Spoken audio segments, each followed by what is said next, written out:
ES Audio. From the Evening Standard in London, I'm John Weeks, and this is The Leader. Come to London and take a look at the property portfolio of your dreams. Looking to rent? Good news! Rental prices have only gone up by a meagre £559 a month in the past 4 years. But remember, competition is stiff, with more than 200 inquiries for our third-floor terrace in Kensington, a completely AstroTurf balcony for the bargain price of just £50,000.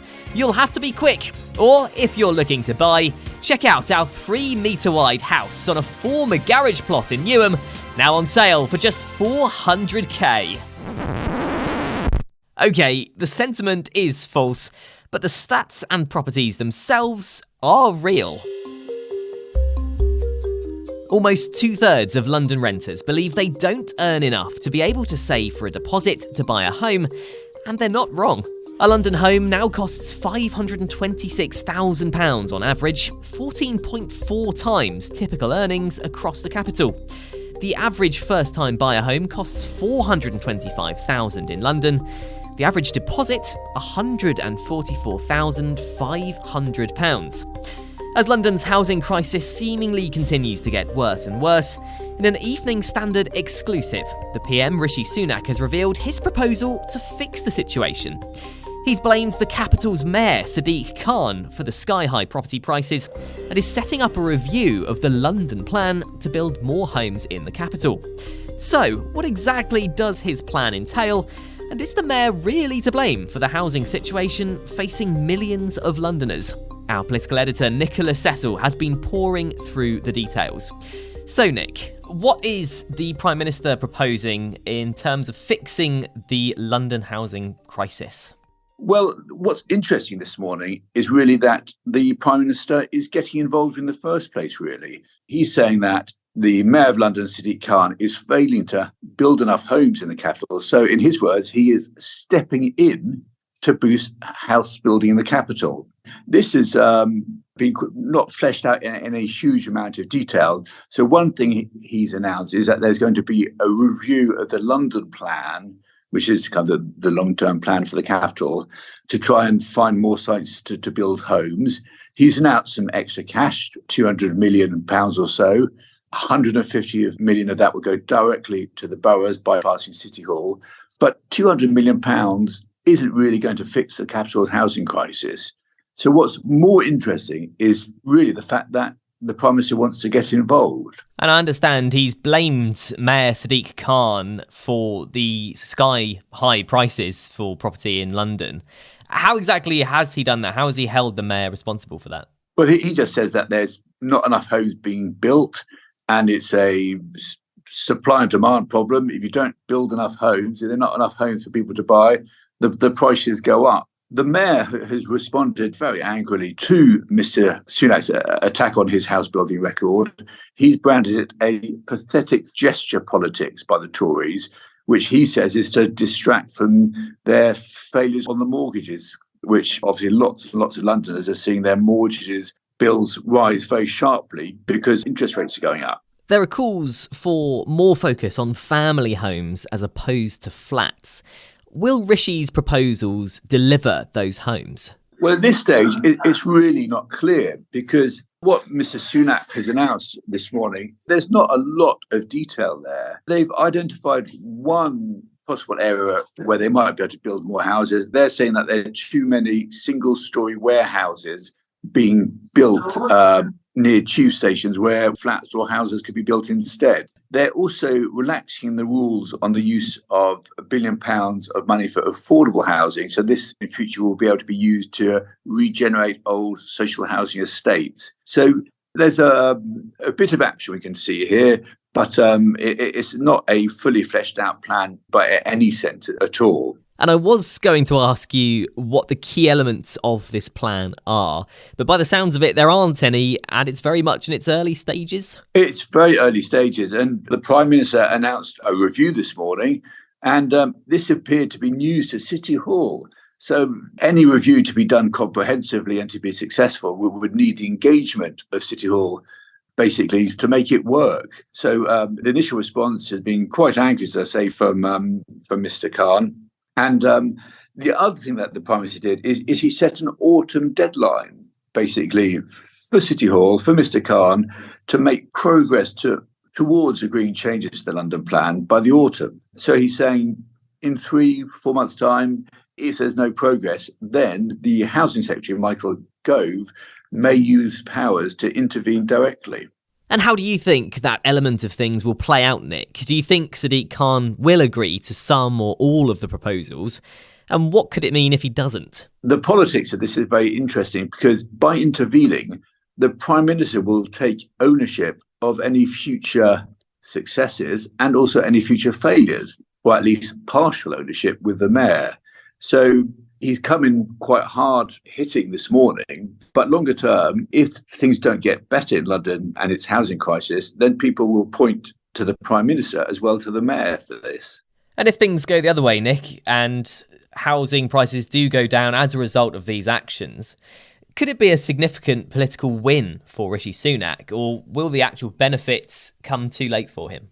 Well, this might be a slight gamble that housing prices are going to come down anyhow, and he might reap some benefits of that, because all housing development and changes to plans, local plans and so on, these are all kind of long-term measures. It's very hard to get quick fixes here. So the idea that the government, by intervening, can suddenly change the London plan to suddenly boost a lot more housing in London by the time of the next election, which is expected in autumn 2024, that is quite hard to see being achieved. Let's take a break now. In part 2, our City Hall editor Ross Lydall explains why he's confused by the Prime Minister's proposals. It feels very much that Rishi Sunak and Downing Street have not exactly got their eye on the ball on this one.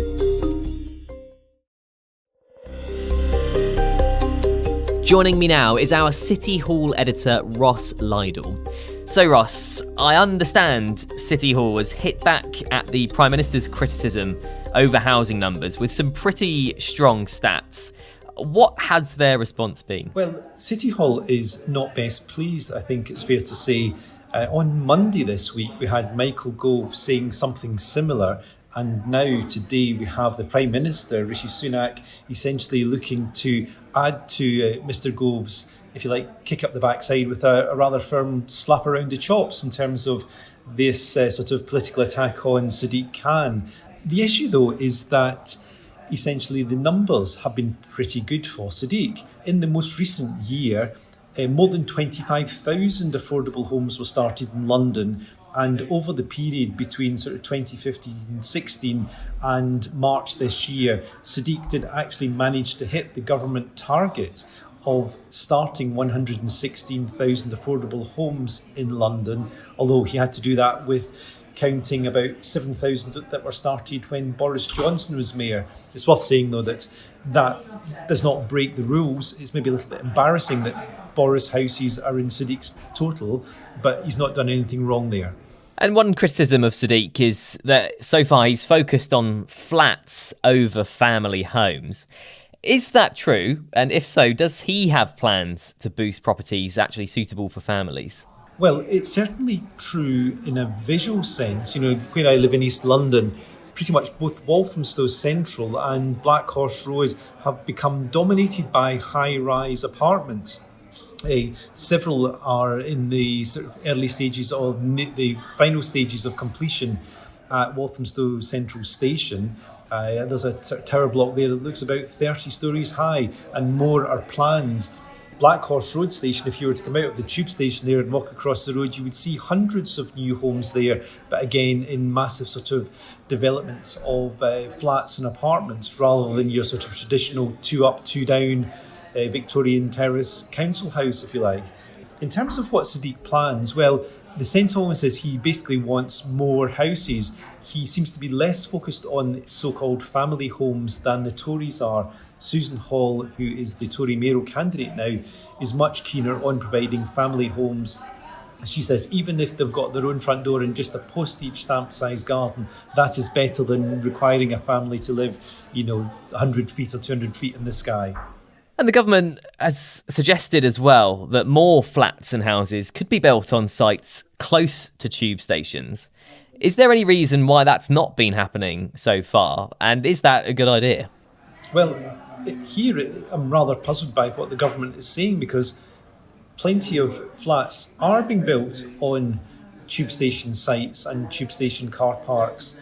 And one of the reasons why they might not be as many as could be built is because of the government actually intervening to block some of the planning applications. TfL is trying to build more homes on tube station car parks. The reality is that TfL has been working for some years now to use brownfield sites or sites near tube stations, car parks, other areas of land, other pockets of land, to essentially create a sort of development wing. It has a target of building 20,000 homes, I believe, by the end of the decade. So it feels very much that Rishi Sunak and Downing Street have not exactly got their eye on the ball on this one. Having sat through many City Hall meetings and many TfL meetings, you realise how hard it is to build homes. But this has been something that's been happening under numerous commissioners at TfL. I think there's no doubt that London needs more homes, but actually the numbers have been heading in the right direction. If you look back when Sadiq was first elected in 2016, that year, just under 5,000 affordable homes were started in London, and this has gone up sort of year after year. So based on those figures, could the proposals by Rishi Sunak actually boost the housing numbers considerably? Well, the thing that puzzles me about these numbers is Rishi Sunak just talking about affordable homes, or is he talking about, if you like, normal homes, commercial homes available at commercial rents or commercial, for sale to the general housing market? Because obviously the Mayor has got really very little to do with those homes that are not in any way subsidised. That is down to house builders who will basically already have vast tracts of land at their disposal and basically choose when to build. They build when they think they can make most money. They don't want to flood the market with new homes, because they know then that they'll have empty homes that they can't sell immediately, and that isn't good for their own balance sheet. So it's not entirely Sadiq to blame here. This to me feels like a politically motivated attack that is not very well grounded in reality, because the numbers have been looking pretty strong for Sadiq. Yes, we definitely need more houses, but more houses are being started. The big issue is the gap between housing starts and housing completions. It normally takes about 2 years for property that's started and is sort of counted as having started to actually be ready to be moved into. That is the issue. Why does it take so long? 2 years is a ridiculous amount of time.